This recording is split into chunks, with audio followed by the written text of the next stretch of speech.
Hello student, आज हम देखेंगे प्रकाश के प्रकीर्णन पर आधारित ये दो घटनाएं जो घटती हैं वो क्यों घटती हैं। मतलब आकाश हमको नीला क्यों दिखाई देता है, सूर्योदय और सूर्यास्त के समय सूर्य लाल दिखाई देता है क्यों। इसको हमने प्रकाश के प्रकीर्णन के उदाहरण में लिखा है क्योंकि हमने प्रकाश का प्रकीर्णन इसके पहले की क्लासेस में हमने कवर कर लिया था।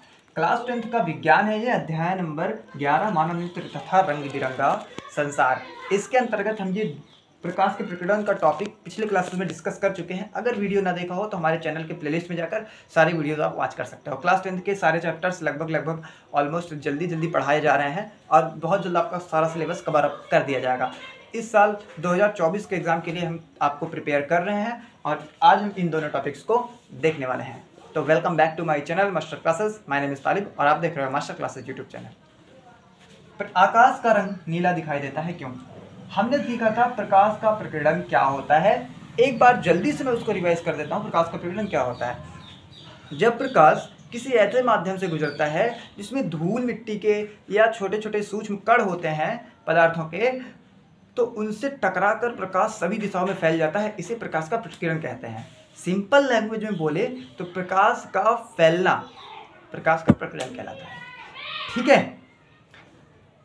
प्रकाश के प्रकीर्णन पर आधारित दो घटनाएं हैं, एक आकाश का नीला दिखाई देना और दूसरा ये सूर्य का लाल दिखाई देना सूर्यास्त के समय, सूर्योदय के समय। दोनों डिस्कस करेंगे।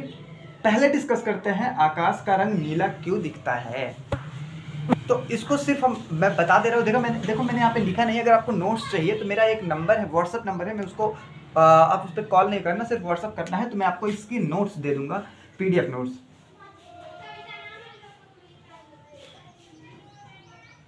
ये नंबर है मेरा, इस पर आप मुझे मैसेज करेंगे तो मैं आपको इसकी PDF नोट्स दे दूंगा। अभी मैं समझा देता हूँ आपको नीला क्यों दिखाई देता है आकाश। देखिए, जब हमारे जो सूर्य है वो सूर्य से प्रकाश जो निकलता है, जब हमारे वायुमंडल से गुजरता है तो वायुमंडल में छोटे छोटे धूल के कण होते हैं। धूल के कण होते हैं, जो धूल के कणों से टकराता है प्रकाश, तो प्रकाश का प्रकीर्णन हो जाता है। अभी मैंने सिखाया था प्रकाश के प्रकीर्णन में कि जब धूल धुएं मिट्टी से टकराता है तो प्रकीर्णन हो जाता है, उसका प्रकीर्णन हो जाता है। क्योंकि लाल रंग की तरंगदैर्घ्य अधिक होती है इसलिए उसका प्रकीर्णन सबसे कम होता है। बैगनी रंग की तरंगदैर्घ्य सबसे कम होती है। बैगनी रंग की तरंगदैर्घ्य सबसे कम होती है, बताया था ना। जिसकी तरंगदैर्घ्य कम होती है उसका प्रकीर्णन सबसे ज़्यादा होता है। तो बैगनी रंग का प्रकीर्णन जो है बहुत ज़्यादा हो जाता है। मतलब सबसे ज़्यादा बैगनी रंग का प्रकीर्णन होता है उन सातों रंगों में से। तो बैगनी रंग का प्रकीर्णन अधिक होने के कारण, ऐसे तो प्रकीर्णन सभी रंगों का हो रहा है लेकिन बैगनी का सबसे अधिक हो रहा है। तो बैगनी और उसके साथ भी सभी रंगों का प्रकीर्णन हो रहा है, तो सब जब मिक्स हो जाते हैं तो बैगनी का जब सबसे अधिक हो रहा है उसके कारण, जब सभी मिश्रित रंगों के कारण क्या होता है, आकाश हमको हल्का सा नीला दिखाई पड़ता है। बैगनी क्यों नहीं दिख रहा? क्योंकि मिश्रित रंग है ना, सिर्फ बैगनी का ही तो थोड़ी ना प्रकीर्णन हो रहा है, उसी के साथ साथ पीले का भी हो रहा है, हरे का भी हो रहा है और भी जो भी है आसमानी सबका हो रहा है। तो इस तरह से सभी रंगों का मिक्सर जो बनता है वो नीला अधिकतर दिखाई देता है। बैगनी का प्रकीर्णन अधिक होता है इसलिए हमको हल्का सा नीला दिखाई पड़ता है आकाश। तो मुझे लगता है कॉन्सेप्ट क्लियर होगा। एक बार मैं जल्दी से समराइज करके आकाश नीला क्यों दिखाई देता है बोल देता हूँ। अगर लिखना चाहें तो आप लिख सकते हैं। जब प्रकाश हमारे वायुमंडल से गुजरता है तो वायुमंडल में धूल के छोटे छोटे कण होते हैं, पदार्थों के छोटे छोटे कण होते हैं, जिससे टकराकर सभी दिशाओं में फैल जाता है। बैगनी रंग सबसे अधिक फैलता है क्योंकि इसकी तरंगदैर्घ्य सबसे कम होती है, इसलिए बैगनी रंग के अधिक फैलने के कारण मिश्रित रंगों के कारण हमें जो है आकाश नीला दिखाई देता है। इंटरेस्टिंग बात यह है कि सूर्योदय और सूर्यास्त के समय सूर्य का लाल क्यों दिखाई देता है, ये मैं डायग्राम से आपको समझाऊंगा। इसको मिटा देता हूँ। आपने नंबर नोट कर लिया होगा। मैसेज करना है केवल, व्हाट्सअप, फोन नहीं करना, कॉल नहीं करनी, ठीक है। ये समझ गए ना। असल में आकाश का रंग कैसा है? तो असल में आकाश का रंग काला है। ये थोड़ा ऑड स्टेटमेंट लगता है, मतलब सुनने में अजीब लगता है, लेकिन हाँ ऐसा ही है।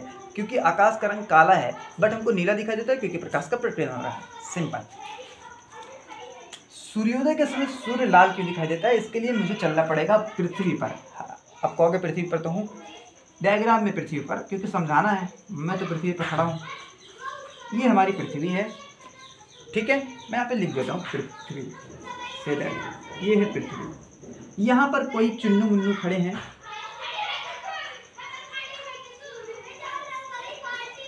यहाँ पर कोई चुन्नू मुन्नू खड़े हैं या कुछ कोई भी है खड़ा हुआ है, इसके ऊपर यहाँ पर हमारा वायुमंडल। देखो मुझसे चित्र थोड़ा सा सही नहीं बनता, मुझे ड्राइंग पसंद नहीं यार, ठीक है। ये हमारा वायुमंडल है, ये हमारा वायुमंडल है, से दैट इसको बोल सकते हैं वायुमंडल, एटमॉस्फियर, वायु मंडल। सुबह हुई, सुबह हुई। अब आप वीडियो कब देख रहे हो तो आप ही जानते हो, सुबह देख रहे हो, शाम में देख रहे हो, ये दोपहर में देख रहे हो या रात में देख रहे हो, बट मैं सुबह हुई ऐसा कह रहा हूँ क्योंकि मुझे सुबह के समय लाल दिखता है सूरज ना, और सूर्यास्त के समय भी। वहाँ सूर्यास्त हो जाएगा, यहाँ सूर्योदय करा दे रहा हूँ, ठीक है। सुबह हुई, सूर्य निकला, सूर्य जी निकले, सूर्य जी क्या हुआ, निकले। आप अच्छे से डायग्राम बनाना, ठीक है। सूर्य निकला, सूर्य भी लिख देता हूँ, ये सूर्य क्या हुआ, निकला। सातों रंग होते हैं सूर्य के रंग, सूर्य जो रंग भेजता है उसमें सातों रंग होते हैं, श्वेत होता है उसका कलर, सातों रंग होते हैं। जैसे यहाँ से गया, जा रहा है, जा रहा है, जा रहा है प्रकाश, हमारे वायुमंडल से गुजरा, ध्यान से सुनिएगा, हमारे वायुमंडल से गुजरा। जैसे ही वायुमंडल से गुजरा, वायुमंडल में जैसे ही प्रवेश किया तो इसका प्रकीर्णन हो गया, क्योंकि प्रकीर्णन इसका ही तो उदाहरण है, इसलिए तो प्रकीर्णन पढ़ रहे हैं, तो प्रकीर्णन हो गया। इसका जब प्रकीर्णन हो गया तो सबसे ज्यादा रंग प्रकीर्णित कौन होता है, बैगनी रंग। बैगनी रंग का प्रकीर्णन सबसे ज्यादा होता है, सबसे कम किसका होता है, लाल रंग का।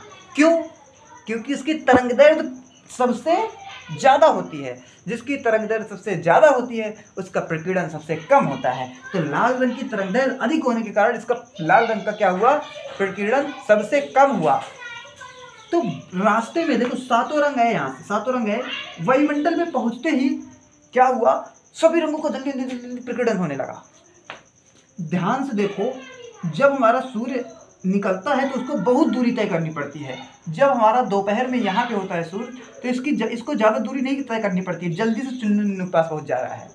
बट इसको क्या करना पड़ रहा है, बहुत दूरी तय करनी पड़ रही है, बहुत दूरी तय करनी पड़ रही है। जब यहाँ से निकलता है तो इसके पास पहुँचते टाइम बहुत दूरी तय करनी पड़ती है यहाँ से, ठीक है, ज़्यादा दूरी तय करनी पड़ती है।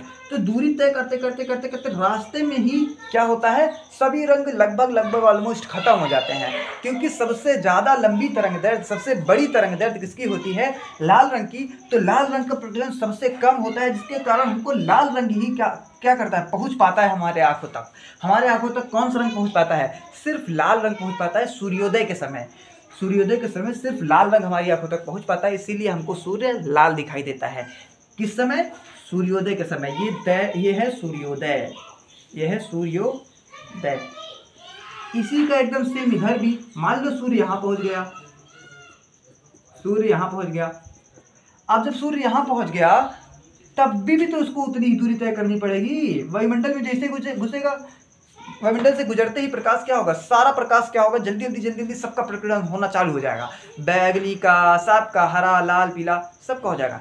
सॉरी, लाल का नहीं होगा, लाल का होगा तो लाल का हो रहा है, ऐसा नहीं करूँ मैं नहीं हो रहा, बट लाल का सबसे कम हो रहा है क्योंकि इसकी तरंगदैर्घ्य सबसे अधिक है। इट मीन्स वेवलेंथ सबसे ज़्यादा है, जिसकी वेवलेंथ सबसे ज़्यादा होती है उसका प्रकीर्णन कम होता है। तो लाल रंग का प्रकीर्णन सबसे कम हो रहा है, इसीलिए लाल रंग रास्ते में खत्म नहीं हो पा रहा है, सभी फैल जा रहे हैं, हर जगह फैल जा रहे हैं। बट लाल रंग सूर्योदय के समय या सूर्यास्त के समय हमारी आंखों तक पहुंच जा रहा है कि और बाकी सब रास्ते में खत्म हो जा रहे हैं। तो लाल रंग की ताकत अधिक है, इसलिए उसका प्रकीर्णन कम हो रहा है, तो हमारी आंखों तक क्या हो रहा है, पहुंच रहा है, बहुत सिर्फ लाल रंग पहुंच रहा है, इसीलिए हमको सूर्योदय और सूर्यास्त के समय लाल दिखाई देता है। आपने देखा होगा दिन में जब दोपहर होती है, ये सूर्यास्त था, ये सूर्यास्त था, मुझे बस यही इतना बताना था, बट इसको भी जान लो। जब दिन में सूर्य हमारे खोपड़ी के ऊपर होता है तो देखो इसको कितनी कम दूरी तय करनी पड़ेगी, वायुमंडल से गुजरेगा लेकिन बट हमारे पास पहुंच जाएगा जल्दी से। यहाँ इतनी दूरी तय करनी पड़ रही है यहाँ तक, और वहाँ से भी इतनी दूरी, बट ऊपर दिन में हमारे सर के ऊपर ही होता है, जल्दी से पहुँच जाते हैं। सारा कलर क्या होता है, सारे के सारे रंग सातों के सातों जल्दी पहुँच जाते हैं। वायुमंडल में प्रकीर्णित हो रहा है, ऐसा नहीं कि नहीं हो रहा, हो तो रहा है, बट बहुत तेज़ी से, बहुत पास होने के कारण, सूर्य पास होने के कारण सातों रंग का प्रकीर्णन हो तो रहा है बट पहुंच जा रहे हैं सातों के सातों, इसलिए हमको श्वेत दिखाई पड़ता है, हल्का पीले रंग का दिखाई पड़ता है इट मीन्स, बट लेकिन श्वेत उसको कह सकते हैं। सातों रंग हमारी आंखों तक पहुंच रहे हैं, इसलिए दोपहर में हमको क्या होता है, सूर्य का रंग जो है श्वेत दिखाई देता है। ये दोपहर है। अब मुझे उम्मीद करता हूं कि आपको सूर्योदय और सूर्यास्त का समय लाल क्यों दिखाई देता है सूर्य, इसका कॉन्सेप्ट क्लियर हो गया होगा और आप पढ़ लिए होंगे, समझ भी लिए होंगे और दूसरों को समझा भी पाएंगे, उम्मीद है मुझे। ऐसा नहीं समझ आया वीडियो को थोड़ा सा पीछे करो यार, तुरंत दोबारा से मैं बोलने लगूंगा, आप अच्छे से देखकर फिर से उसको रिवाइज कर सकते हो। मैंने एक पॉइंट, एक छोटा छोटा छोटी छोटी पॉइंट्स, छोटी छोटी बातें भी बताई हैं, कुछ भी छोड़ा ही नहीं है, तो आप उसको दोबारा से देखेंगे तो जरूर समझ में आएगा। अगर समझ में आ गया ऑलमोस्ट अच्छी बात है, बहुत अच्छी बात है अगर समझ में आ गया तो। मिलते हैं नेक्स्ट क्लास में इसी के साथ। ये चैप्टर होता है एकदम फुल्ली फिनिश्ड। नेक्स्ट चैप्टर कौन सा चाहिए मुझे इसी वीडियो के कमेंट में कमेंट करके बताना कि नेक्स्ट चैप्टर कौन सा स्टार्ट करें। मुझे लगता है विद्युत नाम का चैप्टर जो है इसके बाद वाला है वो स्टार्ट करें, या फिर फर्स्ट चैप्टर बचा हुआ है अपना रासायनिक अभिक्रिया और समीकरण, उसको स्टार्ट करें। जैसा भी कमेंट है, जो भी चैप्टर आप चालू करवाना चाहते हैं तो जल्दी से मुझे कमेंट कर देना, जल्द से जल्द, ताकि मैं उस चैप्टर को शुरू कर दूं। और एक बार मेरे चैनल पे कोई चैप्टर चालू हो जाता है तो उसको जब तक ख़त्म नहीं जाता तब तक मैं दूसरा चैप्टर चालू नहीं करता। इसीलिए मुझे कूद के पढ़ाने की आदत नहीं है। आप जो है एक यूनिफाइड, एक अच्छा सा सिलेबस को, अच्छा सा कोई चैप्टर चुन के मुझे कमेंट करना, जिससे मैं उसी चैप्टर को स्टार्ट करूँ। Thanks for watching, all the best.